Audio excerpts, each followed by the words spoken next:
तो देखो बेटे, आज जो चैप्टर हमारा स्टार्ट होने जा रहा है उसका नाम है थ्योरी ऑफ डिमांड। ठीक है, बेसिकली माइक्रो इकोनॉमिक्स का ये है चैप्टर नंबर, माइक्रो इकोनॉमिक्स का चैप्टर नंबर 3, चैप्टर 3, जिसका नाम है डिमांड। तो डिमांड में हमने बेसिकली क्या चीज़ पढ़नी है? थ्योरी ऑफ डिमांड पढ़ना है। तो देखना ये है बच्चों कि क्या होता है डिमांड का मीनिंग, क्या मतलब है थ्योरी ऑफ डिमांड का, इसमें कौन कौन से टॉपिक कवर अप होंगे, वो सारी चीज़ें अपन इसके अंदर देखेंगे। तो सबसे पहले देखो, मैं आपको कुछ बातें पहले समझाऊंगा इस चैप्टर के अंदर क्या है, फिर इसके बारे में सिस्टमेटिकली कुछ चीज़ें लिखवाऊंगा, उससे आपके नोट्स भी प्रॉपरली तैयार होते चले जाएंगे और आपको समझ में भी आ जाएगा कि ये चैप्टर क्या चीज़ कहना चाहता है और इसके अंदर है क्या। ठीक है बच्चों, तो चलो स्टार्ट करते हैं। सबसे पहले अपन मीनिंग ऑफ डिमांड से। Meaning of demand. अब सवाल सबसे बड़ा ये उठता है कि कोई भी गुड्स है, कोई गुड्स है, कोई एसेट्स है, अगर हम उसको खरीदते हैं, ठीक है, हम उसको किसी भी चीज़ को अगर हम डिमांड करते हैं, तो हम किसी भी चीज़ को डिमांड क्यों करते हैं? क्योंकि वो हमारी वांट को सेटिस्फाई करती है, वांट को सेटिस्फाई करती है। अब आप बोलेंगे सर कैसे? मैंने कहा एक बात बताओ, आप आइसक्रीम खाते हो, आइसक्रीम, हम आइसक्रीम खाते हैं समर्स के अंदर, ठीक है, अच्छा लगता है, तो वो हमारी वांट को सेटिस्फाई करती है, हमारी इच्छा है और हमने आइसक्रीम खाई, गर्मियों का टाइम है, तो हमारी वांट सेटिस्फाई हो गई। ठीक है, तो डिमांड हम किसकी करेंगे? आइसक्रीम की करेंगे। यानी कोई भी प्रोडक्ट है, कोई भी गुड्स है, कब डिमांड होता है? जब वो हमारी वांट को सेटिस्फाई कर देता है। किसी भी ऐसी चीज के अंदर, किसी भी ऐसे गुड्स के अंदर हमारी वांट को सेटिस्फाई करने की पावर होती है, तो हम उसको डिमांड करते हैं। ठीक है, अब आप बोलोगे, अब जैसे फॉर एग्जांपल अगर हम विंटर्स की बात करें, तो विंटर्स के अंदर आपको कॉफी चाहिए, टी चाहिए, समर्स के अंदर आइसक्रीम चाहिए, विंटर्स के अंदर कॉफी टी चाहिए। क्यों? क्योंकि विंटर्स के अंदर कॉफी टी ज्यादा चलती है, वो आपकी वांट को सेटिस्फाई करती है।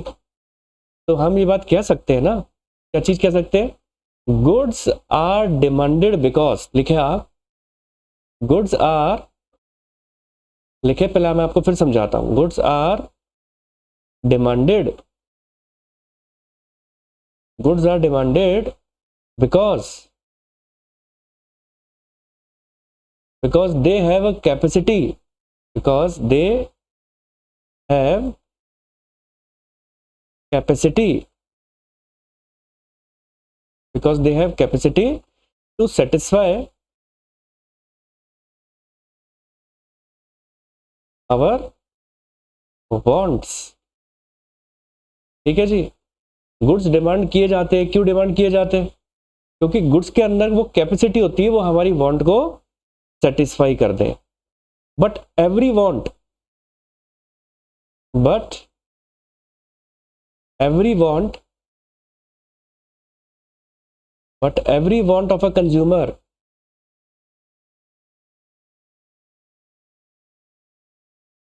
कैन नॉट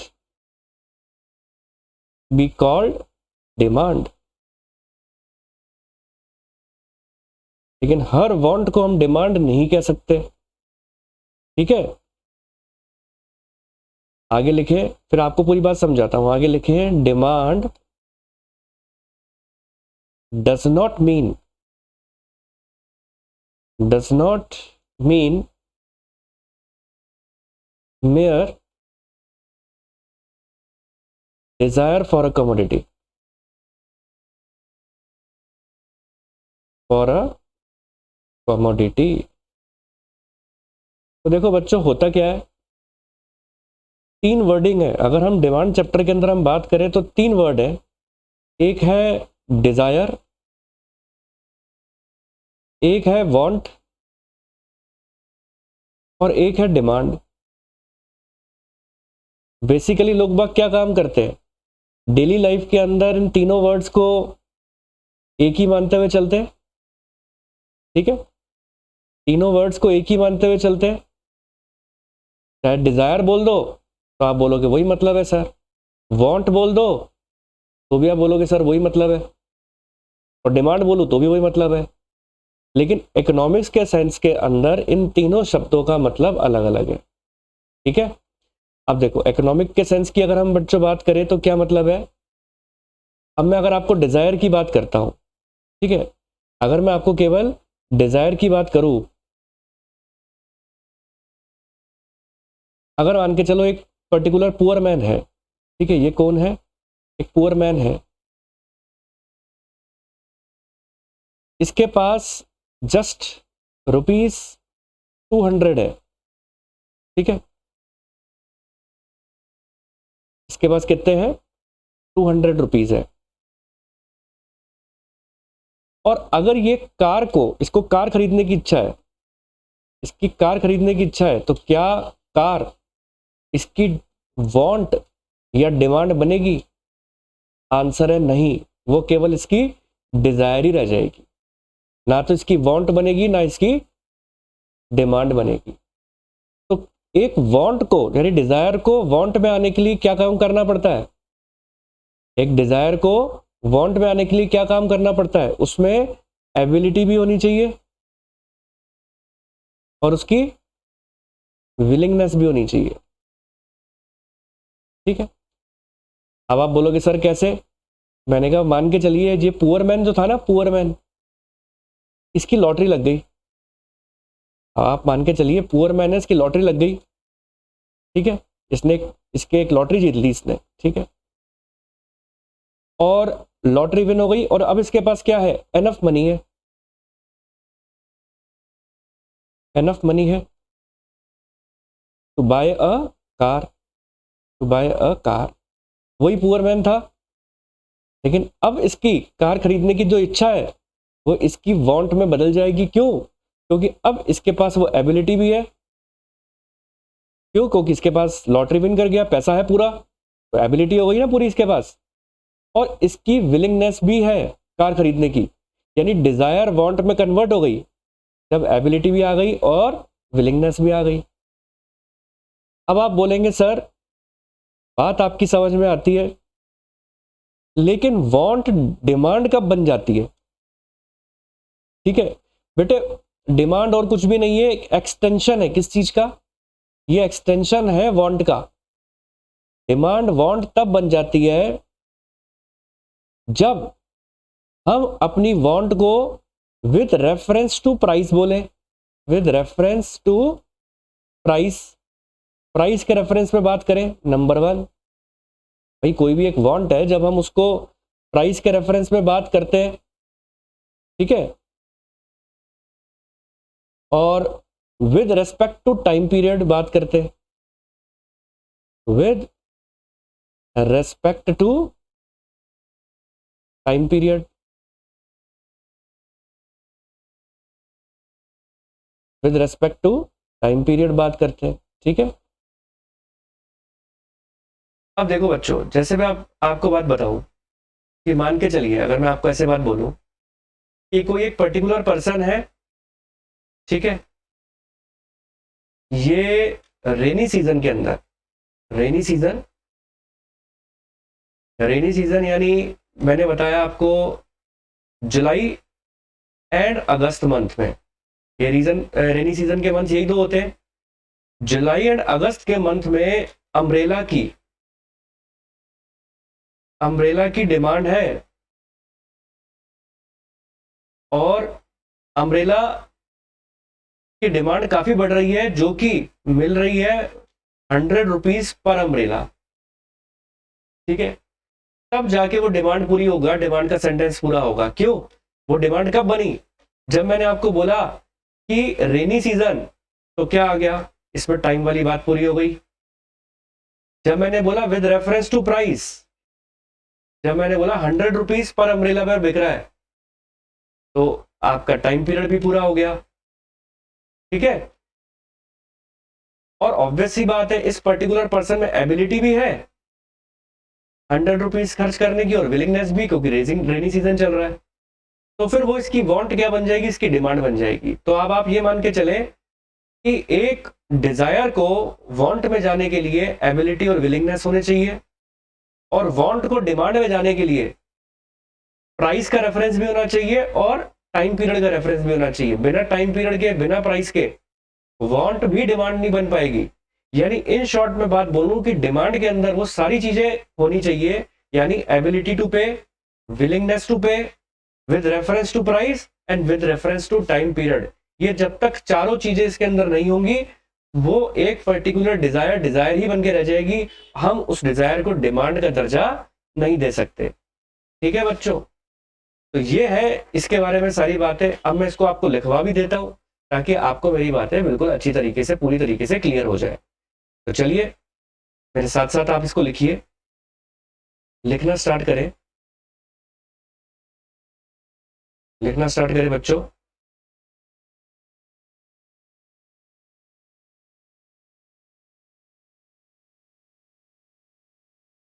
मेरे साथ साथ लिखना स्टार्ट करें इसे आप। तो चलिए बच्चों, इसको एक बार अपन लिख के देखते हैं। तो सबसे पहले तो आप मीनिंग लिखेंगे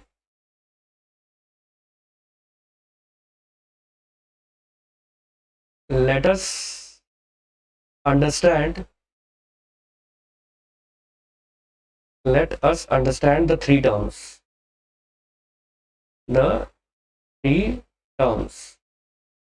ये तीन टर्म्स को अपन अंडरस्टैंड करते हैं। फर्स्ट, पहली बात करूंगा मैं डिजायर की। तो डिजायर के बारे में लिखना स्टार्ट करें। Desire means a mere wish to have a commodity, a mere wish to have a commodity,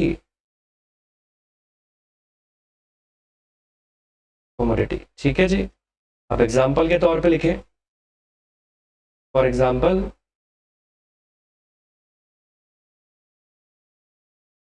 लिखे desire of a poor person, desire of a poor person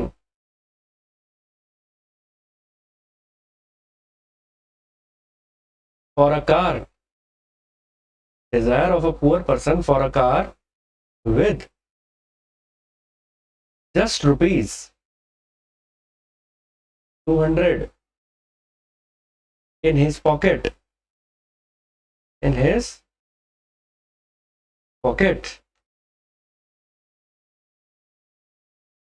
So desire is just a wish। क्या वो उस 200 rupees से car खरीद पाएगा? नहीं। तो इसलिए वो डिजायर उसकी केवल विश ही है, टू पोजेस समथिंग। किसी चीज को पाने की केवल विश ही रह जाएगी उसकी, वो कभी पा नहीं सकेगा, क्योंकि 200 रुपए में कभी कोई कार नहीं आती, ठीक है। आइए बात करते हैं सेकंड टर्म की, वांट। वांट के बारे में लिखे।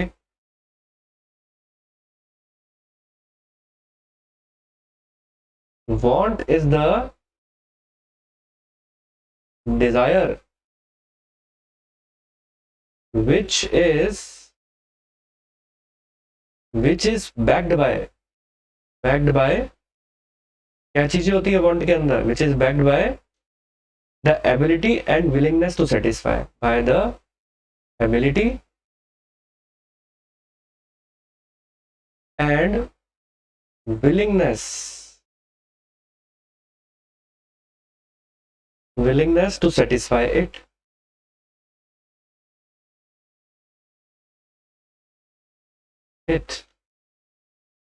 ठीक है। तो हम ये कह सकते हैं ना, every desire is not a want, every desire is not a want।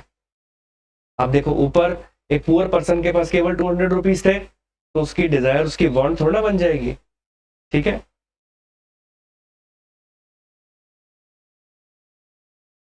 तो वो वांट कब बनेगी, जब वो उसकी एबिलिटी भी रखता हो और विलिंगनेस भी रखता हो। अब एग्जाम्पल के तौर पे लिखो, फॉर एग्जाम्पल लिखे, for example if a poor person, if a poor person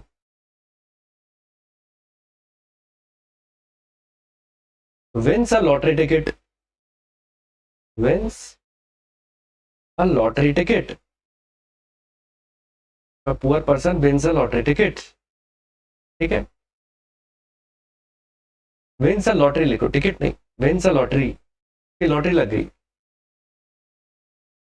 तो देखो बेटा लिखा है, अब ये एग्जांपल जो मैं लिखवा रहा हूं उसमें क्या है, if a poor person wins a lottery, ठीक है, wins a lottery and now he has enough money, and now he has enough money, अब इसके पास काफी बढ़िया पैसा है, अच्छा पैसा है, enough money to buy a car, to buy a car, then his desire for a car, then his desire for a car,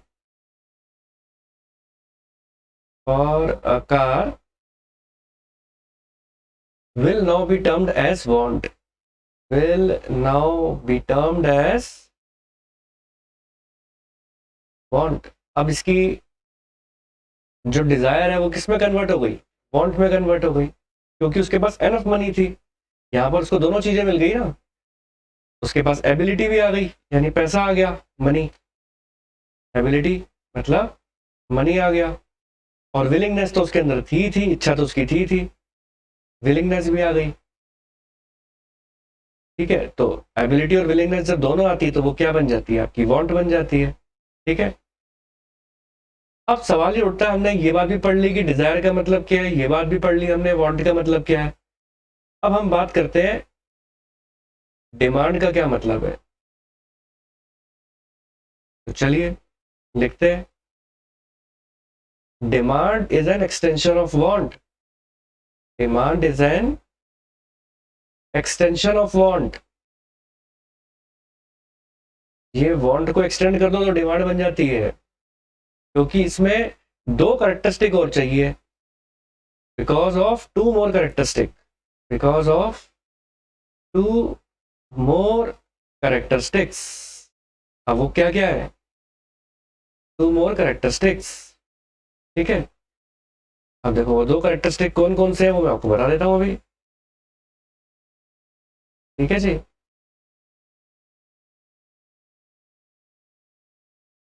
तो आपको पता लग जाएगा। अब देखो मैंने आपको क्या बताया कि डिमांड के अंदर, डिमांड बनने के लिए वांट में हमें जोड़ना पड़ेगा क्या, जोड़ना पड़ेगा price of commodity, price of commodity and period of time. ये दो कैरेक्टरिस्टिक और होने चाहिए, तब जाके वो डिमांड बन जाएगा। पीरियड ऑफ टाइम भी होना चाहिए, ठीक है। और वांट में क्या चीज थी, तो अल्टीमेटली हम क्या बात बोल सकते हैं, डिमांड में चार चीजों की जरूरत पड़ती है। नंबर पहला विलिंगनेस, ठीक है, विलिंगनेस हो गई, विलिंगनेस प्लस नंबर दूसरा एबिलिटी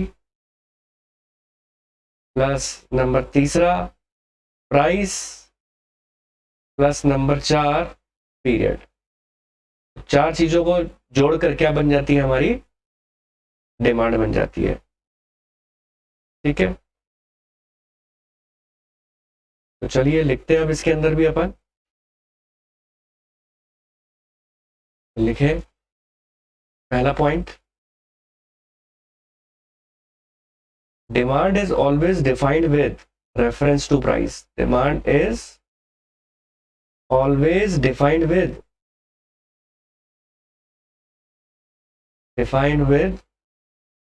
reference to प्राइस।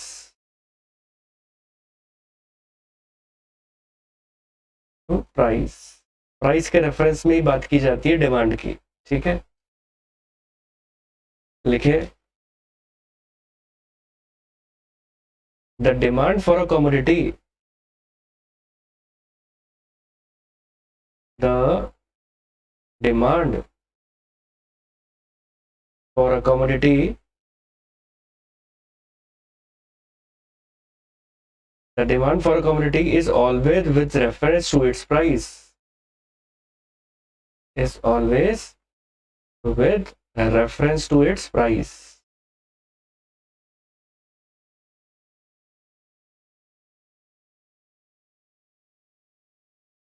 ठीक है जी।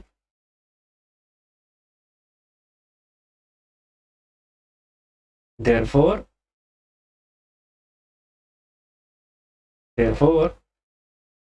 demand is meaningless without reference to price, without reference to price। just a second, चलिए बेटे आगे लिखते हैं इसके आगे। अब देखो आगे लिखे अपन, तो सेकंड मैंने आपको बताया था विद रेफरेंस टू प्राइस या विद रेफरेंस टू टाइम। तो दूसरा पॉइंट लिखे, demand is always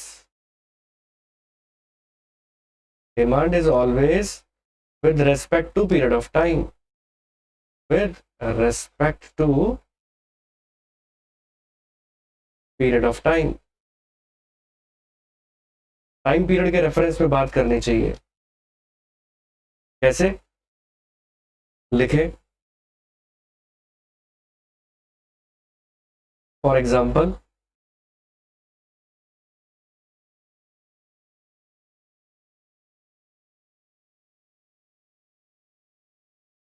demand for an umbrella, demand for an umbrella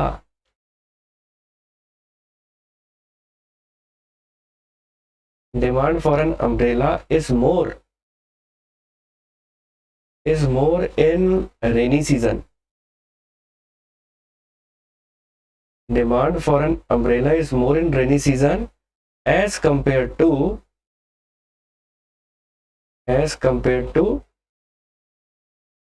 other season। ठीक है जी, तो ये बातें हो गई हमारी सारी इसके ऊपर। अब तो ओवरऑल अगर हम बात करें कि डिमांड की क्या डेफिनेशन हो गई, तो अब हम डिमांड की डेफिनेशन लिख सकते हैं। यहां पर लिखे, डिमांड इज द क्वांटिटी, लिखे डिमांड एक ऐसी क्वांटिटी है, demand is the quantity of a commodity, एक कमोडिटी की आप इतनी क्वांटिटी डिमांड कहलाएगी, that a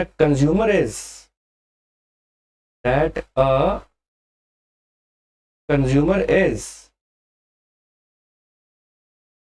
willing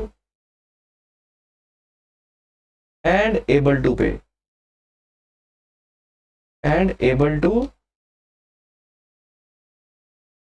consumer is willing and able to buy at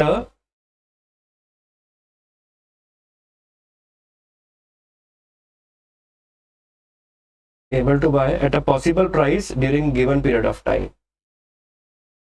at a possible price at a given period of time,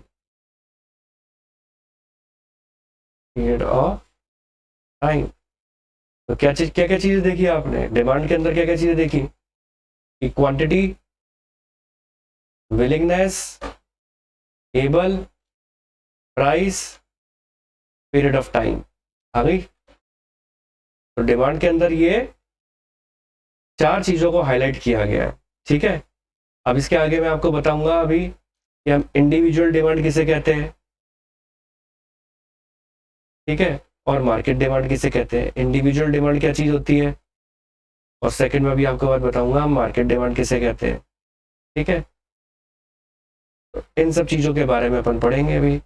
obvious सी बात है, नाम से वैसे तो पता लग रहा है, जब भी कोई एक ही पर्सन डिमांड करे तो वो इंडिविजुअल डिमांड है, जब एक से ज्यादा पर्सन डिमांड करें तो फिर वो मार्केट डिमांड कहलाती है। तो चलिए लिख ही लेते हैं। तो पहले आप इंडिविजुअल डिमांड के बारे में लिखें।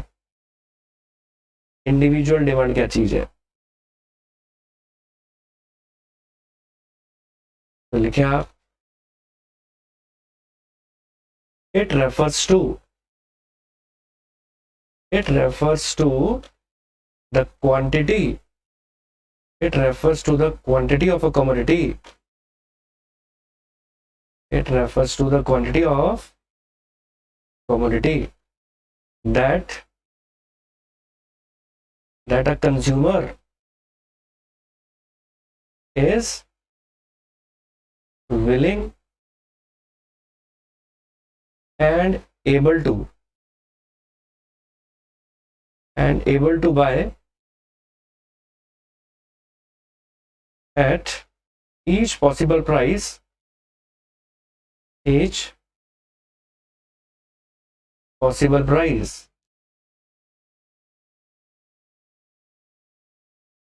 at a given period of time. अब आप मार्केट डिमांड के बारे में भी लिख दीजिए, फिर दोनों का मीनिंग आपको वर्ड टू वर्ड समझाता हूं। अब आप लिखें मार्केट डिमांड का मीनिंग क्या है। मार्केट डिमांड में लिखे it refers to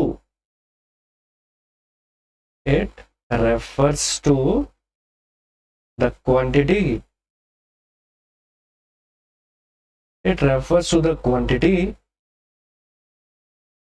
of a commodity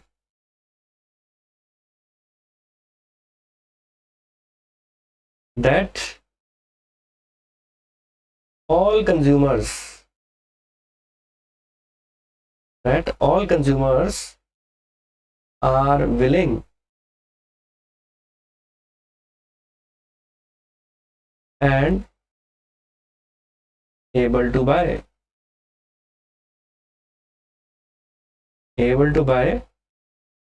at each possible price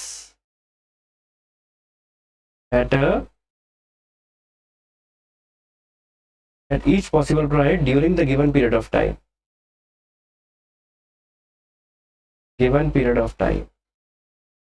तो आप बोलेंगे सर आपने दोनों के अंदर तो देखो सेम बातें लिखवाई है, तो फर्क क्या हुआ। फर्क है बच्चों, ध्यान से देखो। तो देखो ऊपर मैंने क्या लिखवाया है, it refers to the quantity of a commodity that the consumer, खाली यहाँ पर एक कंज्यूमर के बारे में बात हो रही है, वन कंज्यूमर। ठीक है, और यहां पर क्या बात हो रही है, it refers to the quantity of a commodity that all consumers. यहाँ एक पर्सन के बारे में अगर आप बात करते हो कि एक पर्सन क्या डिमांड कर रहा है, उस पर्टिकुलर पर्सन की इतनी डिमांड है, ए पर्सन की इतनी डिमांड है या बी पर्सन की इतनी डिमांड है, तो आप एक पर्टिकुलर पर्सन की बात करते हो तो वो इंडिविजुअल डिमांड कहलाती है। लेकिन मल्टीपल की बात करें तो वो आपकी कहलाएगी मार्केट डिमांड। जैसे मान के चलो मैं ए के बारे में बात किया तो इंडिविजुअल डिमांड, मैंने ए प्लस बी प्लस सी के बारे में बात किया तो ये मार्केट हो जाएगी, वो इंडिविजुअल हो जाएगी और ये मार्केट हो जाएगी। उम्मीद करता हूं बच्चों ये पॉइंट भी आपको अच्छी तरीके से समझ में आया होगा। तो चलिए बच्चों, अब सबसे बड़ा सवाल ये उठता है कि हमें क्या चीज देखनी है इसके अंदर। अब हमें देखना है रोड मैप। रोड मैप क्या चीज होती है कि आपको देखो बेसिकली क्या होता है, मैंने जो देखा बच्चे यूजुअली चैप्टर पढ़ रहे होते हैं, समझ रहे होते हैं टॉपिक टू टॉपिक, लेकिन वो कंफ्यूज से हो जाते हैं कि हमारा टॉपिक कौन सा हमने कर लिया, कौन सा करना बाकी है, कितना और बचा है। तो एक रोड मैप पता होता है कि हमने कौन कौन से टॉपिक पढ़ने हैं, तो उनका भी क्लियर होती है पिक्चर की, अच्छा ये टॉपिक हमारा क्लियर हो गया, अब इसके बाद हमें ये पढ़ना है, अब इसके बाद हमें ये पढ़ना है। तो हमने क्या चीज लिखनी है इसके अंदर, सबसे पहले अब हम चैप्टर का एक रोड मैप तैयार करेंगे कि हमने क्या चीज पढ़नी है। रोड मैप ऑफ चैप्टर तो सबसे पहले तो बच्चों जो टॉपिक्स हमें डिस्कशन करने हैं इस चैप्टर के अंदर उसकी चर्चा करते हैं।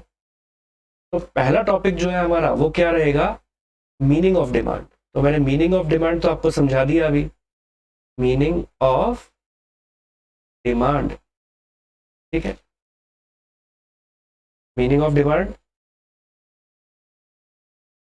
अब उसके बाद मैंने आपको क्या चीज बतानी है, सेकेंड, कि डिमांड के डेटरमिनेंट्स क्या रहेंगे, डेटरमिनेंट। अब आप बोलेंगे सर डेटरमिनेंट किसे कहते हैं, डेटरमिनेंट ऑफ डिमांड, डेटरमिनेंट बोलो या फैक्टर बोलो एक ही बात होती है, अभी समझाऊंगा आपको मैं, ठीक है। फिर उसके बाद डेटरमिनेंट ऑफ डिमांड के बाद मैंने आपसे क्या चीज की चर्चा करनी है, सेकेंड के बाद थर्ड मैंने आपको बात बताना है लॉ ऑफ डिमांड के बारे में, लॉ ऑफ डिमांड, ठीक है, लॉ ऑफ डिमांड बताऊंगा। फिर लॉ ऑफ डिमांड के बाद मैं तीसरी के बाद फोर्थ जो डिस्कशन रहेगा वो क्या रहेगा, मूवमेंट अलोंग डिमांड का, मूवमेंट अलोंग डिमांड कर्व, ठीक है जी, मूवमेंट अलोंग डिमांड कर्व ये रहेगा। फिर फिफ्थ हमारा डिस्कशन रहेगा shifting in demand curve, shifting in demand curve, ठीक है। उसके बाद सिक्स्थ पॉइंट क्या रहेगा कि substitute goods and complementary goods क्या होते हैं, substitute goods and complementary goods,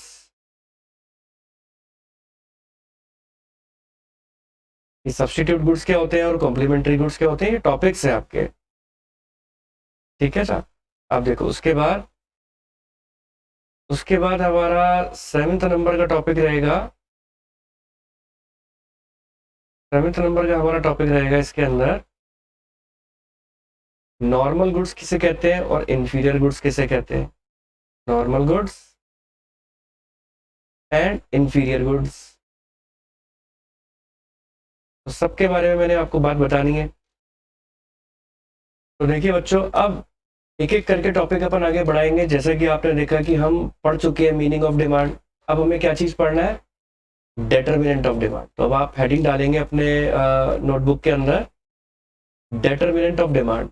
अब आप सवाल ये उठता है कि सर ये डेटरमिनेंट क्या है डिमांड को, डेटरमिनेंट ऑफ डिमांड क्या मतलब है इस बात का, डेटरमिनेंट ऑफ डिमांड का मतलब क्या है। तो डेटरमिनेंट ऑफ डिमांड का बच्चों मतलब ये होता है ऐसे फैक्टर्स जो आपके डिमांड को कहीं ना कहीं प्रभावित करते हैं, इन्फ्लुएंस करते हैं। ऐसे कौन कौन से फैक्टर्स हैं जो हमको उसके बारे में पढ़ना है। तो आसान शब्दों में हम लिख दें तो हम ये लिख सकते हैं ना कि फैक्टर्स अफेक्टिंग डिमांड। तो बच्चों पहले तो कौन कौन से फैक्टर्स होते हैं अपन उसका नाम लिख लेते हैं, फिर हर फैक्टर के बारे में अपनी चर्चा करेंगे, अपन डिटेल में पढ़ेंगे। तो पहला तो आप लिखेंगे factor price of a given commodity. पहला फैक्टर क्या है, price of a given commodity. अब इसके बारे में पूरा डिटेल डिस्कशन करूंगा। Price of a given commodity ये पहला फैक्टर है हमारा, ठीक है बच्चों। दूसरा फैक्टर क्या है हमारा, price of related goods, price of related goods. अब प्राइस ऑफ रिलेटेड गुड्स के अंदर आपको दो बातें पढ़नी है। जो बेसिकली रिलेटेड गुड्स बोला गया है वो दो तरीके के होते हैं रिलेटेड गुड्स। एक होते हैं सब्स्टिट्यूट गुड्स और एक होते हैं बच्चों complementary goods. Number 2 complementary goods.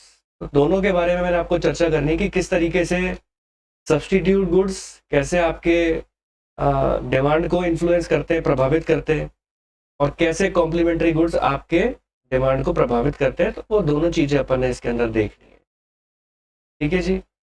तो सब्स्टिट्यूट गुड्स कॉम्प्लीमेंट्री गुड्स हो गए।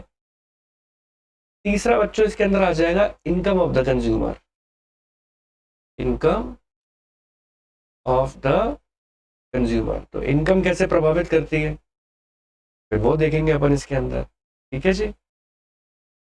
फिर फोर्थ आ जाएगा आपका टेस्ट एंड प्रेफरेंसेस। टेस्ट और प्रेफरेंस कैसे प्रभावित करती है, taste and preference of the consumer कैसे आपकी डिमांड को प्रभावित कर देता है, तो इसके बारे में भी पूरी बात लिखेंगे भी और फिर समझेंगे भी, ठीक है जी।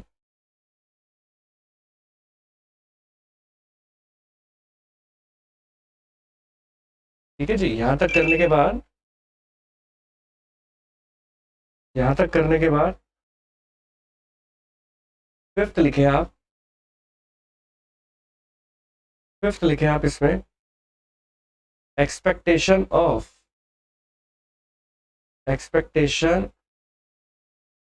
Of change in price in future, ठीक है जी। तो देखो बच्चों क्या होता है कि बेसिकली जो डिटर्मिनेंट है वो तो यही है।